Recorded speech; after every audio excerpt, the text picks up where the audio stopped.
गाय के गोबर पियर माटी शिवा शंकर के अब गजमती चौका पूरा सुन हो शिवा शंकर के ताही चौका बैठले रम ऐसन दुल्हा शिवा शंकर के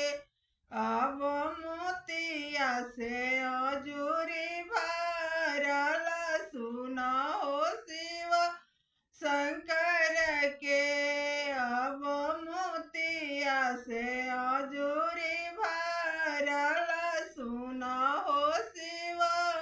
शंकर के